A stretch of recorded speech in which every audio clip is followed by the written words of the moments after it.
Good morning students. As usual हम पढ़ेंगे गणित कक्षा 8 के लिए पाठ्य पुस्तक। तो सब 8 ही में है तो गणित कक्षा 8 के लिए पाठ्य पुस्तक पढ़ेंगे। तो पिछले वीडियो में हमने क्या किया था, हमने विकर्ण वगैरह बनाना सीखे थे, बहुभुजों का देखा था, भाई त्रिभुज चतुर्भुज क्या होते हैं, और फिर विकर्ण बनाना सीखे थे। और उससे पहले अपन ने ये सरल बंद कर्व वगैरह पढ़े थे, वक्र वगैरह पढ़े थे। वक्र में इंग्लिश में कर्व बोलते हैं। बहुभुज एक तो अपन ने बहुभुज नहीं बहुभुज वाले उदाहरण देखे थे, और यही था जो अपन ने पिछले वीडियो में करा था। और एक अभ्यंतर और बहिर्भाग देखा था। भाई अभ्यंतर है और बाकी का बहिर्भाग है, पूरी दुनिया बहिर्भाग है। उत्तल और अवतल बहुभुज आज अपन शुरू करेंगे। तो उत्तल और अवतल बहुभुज क्या है, तो पहले अपन इस पैराग्राफ को पढ़ेंगे, फिर मैं आपको समझाऊंगी उत्तल और अवतल बहुभुज क्या होते हैं। यहाँ पर कुछ उत्तल बहुभुज और कुछ अवतल बहुभुज दिए हुए हैं। कॉन्वेक्स और कॉनकेव इंग्लिश में बोलते हैं इनको, कॉन्वेक्स और कॉनकेव पॉलीगॉन्स। क्या आप बता सकते हैं कि इस प्रकार के बहुभुज एक दूसरे से अलग क्या है? ये देखो अलग क्या है, दिख रहे हैं क्या? दिख रहे हैं। ये देखो इनका तो सब बाहर निकला हुआ है, इनका कुछ ना कुछ अंदर घुसा हुआ है। जिनका अंदर घुसा हुआ रहता है ना कुछ, जैसे ये इसमें घुसा हुआ है, ये इसमें घुसा हुआ है, ये कुछ ना कुछ घुसा हुआ दिख रहा है ना, ये तो अवतल है सारे। और उत्तल क्या होते हैं? उत्तल जिनका निकला हुआ रहता है, इसमें कुछ भी घुसा हुआ नहीं, इसमें सब निकला हुआ है बाहर दिख रहा है। मतलब अपने आम भाषा में बता रही हूँ, प्योर डेफिनेशन आएगी इसमें, पर अपनी आम भाषा में बता रही हूँ कि कैसे अपन समझ सकते हैं इसको। तो इनका जिनका अंदर घुसा हुआ है वो तो क्या है? अवतल है। और जिनका मतलब बाहर निकला हुआ है वो क्या है? उत्तल है। तो क्या आप बता सकते हैं इस प्रकार के बहुभुज एक दूसरे से अलग क्यों है? तो हमने हमारी भाषा में तो बता दिया। जो बहुभुज उत्तल होते हैं उनके विकर्ण का कोई भी बहिर्भाग में नहीं होता है। इसका क्या मतलब है कि ये उत्तल है, ये उत्तल है, अब इनका कोई भी विकर्ण है ना बाहर नहीं होगा। ये जैसे इसके हो जाएंगे, देखो मैं बना के बता देती हूँ आपको। ये पेंसिल है छोटी सी मेरे पास। ये देखो इसका ऐसे हो जाएगा, ये हो जाएगा, ये विकर्ण हो जाएगा, ये विकर्ण हो जाएगा, और भी बहुत सारे होंगे, ये हो जाएगा, और ये ऐसा कुछ विकर्ण बनेंगे। इसमें कितने हो गए? 1 2 3 4 जितने भी हो गए। इसमें 2 ही बनेंगे अपने, ये इसमें भी 2 ही बनेंगे ये। पर इसमें देखो कुछ भी बाहर नहीं जा रहा है, सब अभ्यंतर में है। बहिर्भाग में क्या जा रहा है? बहिर्भाग में कुछ भी नहीं है। अब कईयों को समझ में नहीं आ रहा बहिर्भाग में कैसे जाएगा, अभी समझाएंगे। पहले अब शुरू कर दिया है जो काम उसको पूरा करेंगे। ये ठीक है, ये विकर्ण बना दिया। अब इसको दिख रहा है सबको अभ्यंतर में है सारे विकर्ण, कोई भी बहिर्भाग में नहीं है। पर इसमें बनाओ, इसमें एक तो एक ही ये बनेगा, तो ये बहिर्भाग में है। इसका जो मतलब ये है सॉरी, ये इसकी आकृति है, ये इसकी आकृति है, सबको दिख रही है। पर ये जो विकर्ण है ये बहिर्भाग में जा रहा है, ये इसके अंदर नहीं है, इसके बाहर है। इसमें ऐसे ही और भी बनेंगे, पर मैं आपको बहिर्भाग वाले बता रही हूँ खाली। ये बहिर्भाग में है, ये बहिर्भाग में, मतलब ये इसके अंदर नहीं है, ये बहिर्भाग में है। पर जो उत्तल है उसमें सब अभ्यंतर में है। मतलब जो विकर्ण है उसके हिसाब से, मतलब ये जो परिभाषा दे रहा है, जो जनरल परिभाषा ये दे रहा है वो ये है कि विकर्णों के हिसाब से आइडेंटिफाई करना चाह रहा है कि विकर्ण अगर सारे अभ्यंतर में है तो है उत्तल, और अगर कोई भी विकर्ण, एक सिंगल विकर्ण भी अगर बाहर निकल रहा है, बहिर्भाग में आ रहा है, तो दैट्स कॉल्ड अपना अवतल। आ गया सबको समझ में? या बहुभुज के अभ्यंतर में किन्हीं 2 बिंदुओं को मिले पूर्णतया बहुभुज के अभ्यंतर में स्थित होता है। क्या है? उत्तल बहुभुजों के लिए सत्य है। दी गई आकृतियों का अध्ययन कीजिए। कर लिया, अपन को समझ में आ गया, और अध्ययन करने की कुछ जरूरत नहीं है। अब सम तथा विषम बहुभुज। सम तथा विषम बहुभुज क्या होते हैं पहले देख लेते हैं। ये सम है, ये विषम है, ये तो दिख गया अपन को, पढ़ लेते हैं। एक सम बहुभुज समभुज तथा समकोणिक होता है। उदाहरणतः एक वर्ग में भुजाएं तथा कोण बराबर माप के होते हैं, इसलिए सम बहुभुज है। आयत समकोणिक होता है परंतु समभुज नहीं होता है। अब देखो कहना क्या चाहता है ये, कहना ये चाहता है ये कि जिसमें जितनी भी भुजाएं हो, जैसे त्रिभुज में 3 होती है, चतुर्भुज में 4 होती है, तो अपने बहुभुज में जितनी भुजाएं हैं, अपन को पता नहीं है, बहुभुज शब्द आ रहा है तो अपन को नहीं पता कितनी भुजाएं हैं, तो बहुभुज में अपनी जितनी भी भुजाएं हैं और जितने भी कोण हैं वो सब अगर बराबर है, मतलब भुजाएं और कोण आपस में बराबर नहीं होंगे, सारी भुजाएं आपस में बराबर है और सारे कोण आपस में बराबर है, तो होगा समबहुभुज। और अगर कुछ भी डिफरेंट है, जैसे 4 भुजाएं हैं अपने बहुभुज, चतुर्भुज है और 4 भुजाएं हैं, तो 2 सेम है, 2 सेम है, 2 सेम है, 2 सेम है, पर वो डिफरेंट है, 2 डिफरेंट है, तो वो क्या हो जाएगा? विषम बहुभुज हो जाएगा। सब सेम होना चाहिए। जैसे चतुर्भुज है तो चारों भुजाएं सेम दिख रही है अपन को, तो वो समबहुभुज है, पर एक भी डिफरेंट दिख रही है तो वो विषम बहुभुज है। और कोण की बात करें तो जैसे कितने कोण है, अब देखो त्रिभुज में कितने कोण होते हैं? 3 कोण है, तो तीनों अगर सेम है तो ये समबहुभुज है। और इसमें भी 3 कोण है, पर इसमें ये तीनों अलग अलग है, तो ये क्या हो जाएगा, विषम बहुभुज। ठीक है, तो समबाहुभुज क्या होता है, जिसमें बहुभुज की सारी भुजाएं भी बराबर हो, सारे कोण भी बराबर हो। अब एक बात और है, अगर सारी भुजाएं बराबर होगी तो सारे कोण अपने आप ही बराबर हो जाएंगे। दैट्स नॉट डिफरेंट मैटर की भुजाएं बराबर होगी तो कोण अलग हो गए, ऐसा कुछ नहीं होगा। अगर सारी भुजाएं बराबर है तो सारे कोण भी बराबर होंगे, और ऐसा नहीं हो सकता कि सारी भुजाएं बराबर नहीं है सारे कोण बराबर हो गए। आ रही बात समझ में? देखो 3 केस लेते हैं, 3 केस ले रहे हैं अपन। अब वो बुक तो ऐसे ही पढ़ी है, मैं बोल रही हूँ, सुनना है सबको।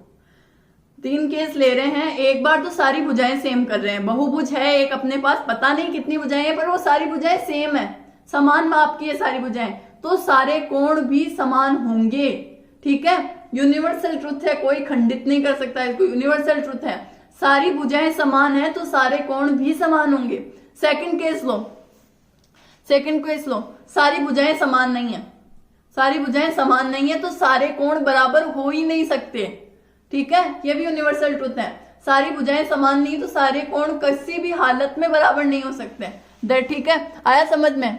अब तीसरा केस क्या है? तीसरा केस सारे कोण बराबर है तो सारी भुजाएं भी बराबर होगी, और सारे कोण बराबर नहीं है, सारे कोण अपने पास बराबर नहीं है तो सारी भुजाएं भी बराबर नहीं होगी। ठीक है, तो कुल मिला के मैं कहना चाहती हूं कि सारे कोण बराबर होंगे तो सारी भुजाएं बराबर, सारी भुजाएं बराबर है तो सारे कोण बराबर, और अगर नहीं है तो नहीं होगी। आ गया सबको समझ में? समबाहुभुज क्या है कि सारी भुजाएं बराबर हो तो सारे कोण तो होंगे, सारे कोण बराबर है और सारे भुजाएं बराबर है। और विषम बहुभुज क्या होता है कि कुछ भी डिफरेंट है, जैसे इसमें देखो, इसमें ये 90 है, ये ऐसा समकोण दिख रहा है, ये 90 है, ये दोनों अलग है तो ये नहीं है। और इसमें देखो ये दोनों तो बराबर, ये आयत है, इसमें ये दोनों बराबर, ये दोनों बराबर, पर चारों आपस में बराबर नहीं है ये, तो ये विषम बहुभुज है। तो संकेत में दिया हुआ है कि 2-2 जिसमें चिन्ह लगाए हुए बराबर है और ये 1-1 लगाया हुआ है।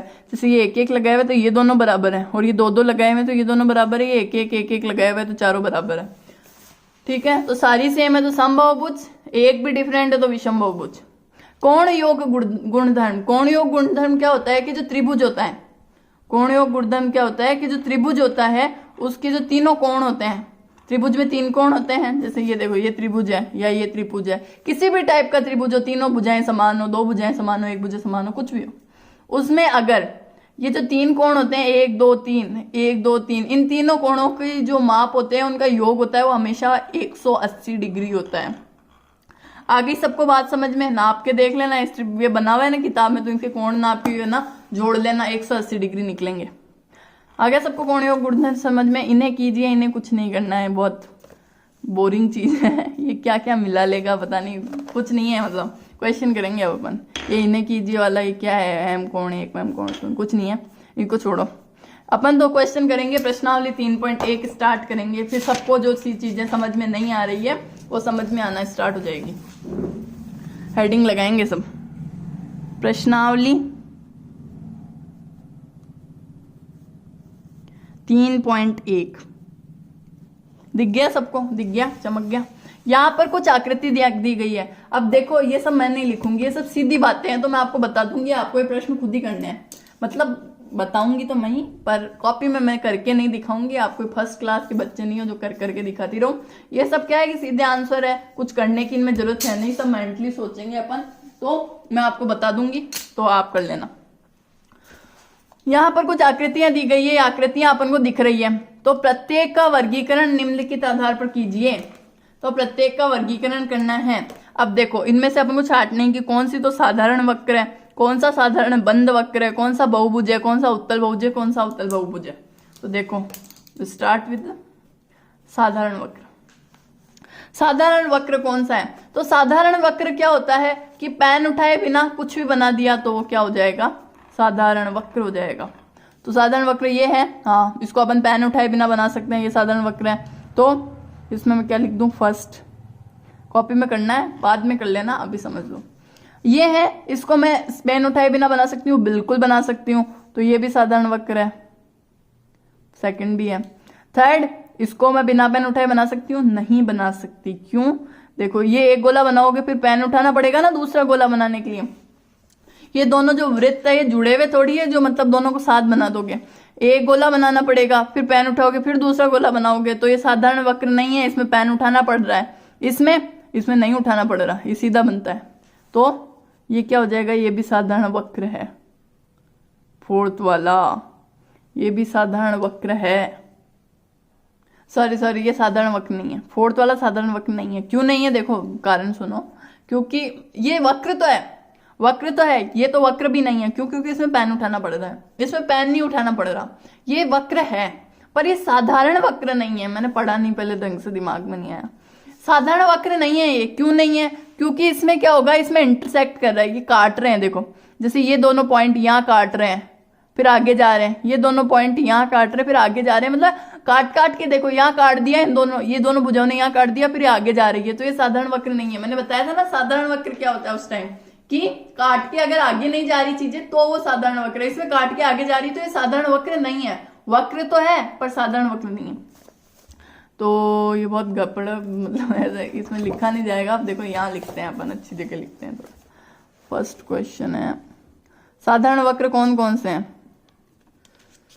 साधारण वक्र सबको ही देखो, ये आकृतियां बनानी है कॉपी में, ऐसे कोई काम चोरी नहीं करेगा, लिख लाया ये सब। ये सिंपल सिंपल आकृतियां गोले वगैरह इनको बनाना है। साधारण वक्र कौन कौन से दिखे हैं अपने, फर्स्ट है, सेकंड है। अब ये है साधारण वक्र, बिल्कुल है, इसमें कुछ भी काट नहीं रहा, सीधा जा रहा है। तो ये है, फिफ्थ वाला है, फर्स्ट सेकंड फिफ्थ। ये है, बिल्कुल है, सिक्स्थ। देन ये है, बिल्कुल है, सेवंथ।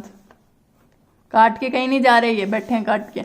ये नहीं होगा, ये तो नहीं होगा। ये क्या है आकृति, ये कुछ नहीं है, ऐसी डंबल जैसी आकृति कुछ नहीं होती, तो ये नहीं है। सेकंड करेंगे अपन, सेकंड करेंगे। कैमरा थोड़ा ब्लर हो रहा है आई थिंक, अब थोड़ा सा और साफ कर देते हैं।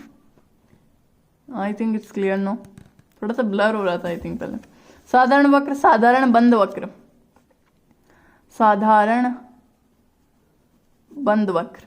अब अपन को पता है कि जो साधारण वक्र ही नहीं है वो बंद क्या होंगे, जो साधारण ही नहीं है वो बंद क्या होंगे। तो अपन को ये जो साधारण वक्र है ये देख लो कि इनमें से कौन कौन से बंद है। फर्स्ट बंद है, कहीं से खुला हुआ नहीं है, तो ये फर्स्ट हो जाएगा पहले तो। फिर सेकंड बंद है, सेकंड। फिर फिफ्थ देख लो, ये तीनों तो कुछ नहीं है। फिफ्थ देख लो, ये भी बंद है। सिक्स्थ देख लो, ये भी बंद है। सेवंथ भी बंद है, सारे ही बंद है। तो जो साधारण वक्र है वो बंद भी है यहां पर। अब क्या है, बहुभुज, बहुभुज, बहुभुज एक एक देखेंगे। ये बहुभुज है, हाँ। बहुभुज क्या होता है कि रेखाखंडों से बनी हुई साधारण बंद वक्र आकृति, ऐसा कुछ था। तो ये हाँ सीधे रेखाखंडों से बना हुआ है, बंद है, सब गुण है इसमें बहुभुज के। तो ये फर्स्ट वाला बहुभुज है। सेकंड वाला तो सिंपल है, चतुर्भुज है। ये तो चार भुजाओं वाला चतुर्भुज है, ये रेखाखंडों से बना हुआ। सेकंड ये कुछ नहीं है, ये तो मतलब ये घुमावदार है। अपन को क्या चाहिए, बहुभुज बनाने के लिए रेखाखंड चाहिए, तो ये नहीं है। इसमें क्या है, ये काट के आगे जा रहा है, ये काट के आगे जा रहा है, तो ये भी बहुभुज नहीं है, काट के आगे नहीं जाते बहुभुज। फिफ्थ में ये गोला है, गोला कभी भी बहुभुज नहीं होता, बहुभुज के लिए रेखाखंड चाहिए। ये मुड़ा हुआ है, यहाँ से मुड़ा हुआ कभी भी बहुभुज नहीं होता, बहुभुज के लिए रेखाखंड चाहिए। इसमें भी ये मुड़ा हुआ है, इसमें तो ये बिल्कुल ही गोल आ गया, सब कुछ नहीं है ये सब। उत्तल बहुभुज, उत्तल बहुभुज क्या होते हैं, जो निकले हुए हैं बाहर, अंदर नहीं घुसे हुए, मतलब जिनके सारे विकर्ण अंदर की तरफ आ रहे हैं, अभ्यंतर में आ रहे हैं। तो इसके सारे विकर्ण अभ्यंतर में आएंगे, नहीं आएंगे। क्यों? इसका ये विकर्ण बाहर जाएगा। इसके सारे विकर्ण अंदर आएंगे, बिल्कुल आएंगे। दो ही विकर्ण बनेंगे इसमें, अंदर आएंगे। तो ये सेकंड वाला है ना, ये उत्तल बहुभुज है, उत्तल बहुभुज सेकंड वाला है। और ये तो नहीं है, ये नहीं है, ये तो दोनों बहुभुज ही नहीं है, सारे बहुभुज ही नहीं है बाकी के। तो ये पांचों तो बहुभुज ही नहीं है। बहुभुज अपने पास दो ही थे, तो उत्तल बहुभुज भी मतलब जो बहुभुज होगा वही तो उत्तल बहुभुज होगा। तो जो बहुभुज ही नहीं है उनको तो अपन क्यों देखें। उत्तल बहुभुज दो थे, दोनों को देख लिया, ये वाला है। अब है उत्तल बहुभुज।